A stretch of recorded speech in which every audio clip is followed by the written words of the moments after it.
ಬೇಕೆ ಹೂವು ಪರಿಮಳದ ಹೂವು ಪರಮ ಪುರುಷ ನಮ್ಮ ಕೃಷ್ಣನ ತೋಟದ ಹೂ ಬೇಕೆ ಹೂವು ಮಲ್ಲಿಗೆ ಸಂಪಿಗೆ ಜಾಜಿ ಶವಂತಿಗೆ ಮಲ್ಲಿಗೆ ಸಂಪಿಗೆ ಜಾಜಿ ಶವಂತಿಗೆ ಮಲ್ಲೆ ಗುಲಾಬಿ ತಾವರೆ ಪಾರಿಜಾತ ಎಲ್ಲ ವಿಧದ ಮನ ಕ್ಲೇಶವ ಕಳೆಯುವ ಎಲ್ಲ ವಿಧದ ಮನ ಕ್ಲೇಶವ ಕಳೆಯುವ ನಂಘ್ರಿಯ ಸಂಗಕ್ಕೆ ಮಂಗಳಕರವಾದ ಹೂ ಬೇಕೆ ಹೂವು.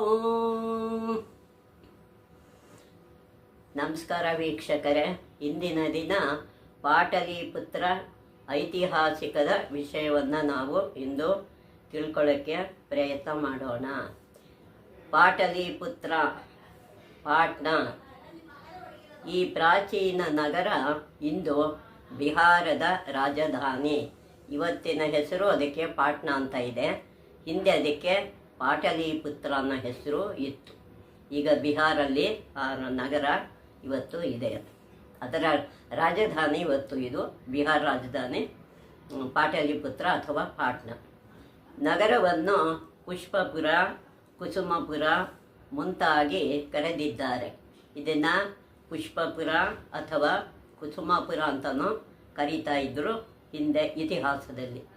ಇತಿಹಾಸ ಕಾಲದಲ್ಲಿ ಇದು ಮಗಧ ಸಾಮ್ರಾಜ್ಯದ ರಾಜಧಾನಿಯಾಗಿತ್ತು. ಇದು ಆವಾಗ ಆಳ್ತಾ ಇದ್ದವರು ಮಗಧ ಸಾಮ್ರಾಜ್ಯದಲ್ಲಿ ರಾಜರಾಗಿದ್ದರು.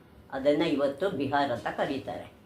ಬೌದ್ಧ ಧರ್ಮದ ಕೇಂದ್ರವಾಗಿಯೂ ಇದು ಮಹತ್ವ ಪಡೆದಿತ್ತು. ಮಗಧ ಬೌದ್ಧ ಕೇಂದ್ರ ಕೂಡ, ಬೌದ್ಧ ಧರ್ಮದ ಕೇಂದ್ರವು ಇದು ಮಹತ್ವ ಪಡ್ಕೊಂಡಿತ್ತು. ಕಥಾ ಸರಿತ್ ಸಾಗರದಲ್ಲಿ ಸೋಮಪ್ರಭೆಯ ಕಥೆಯಲ್ಲಿ ಪಾಟಲಿಪುತ್ರವನ್ನು ಪೃಥ್ವಿಭೂಷಣ ಎಂದು ಕರೆದಿದ್ದಾರೆ. ಹಿಂದೆ ಕಥಾ ಸರಿತ್ ಸಾಗರ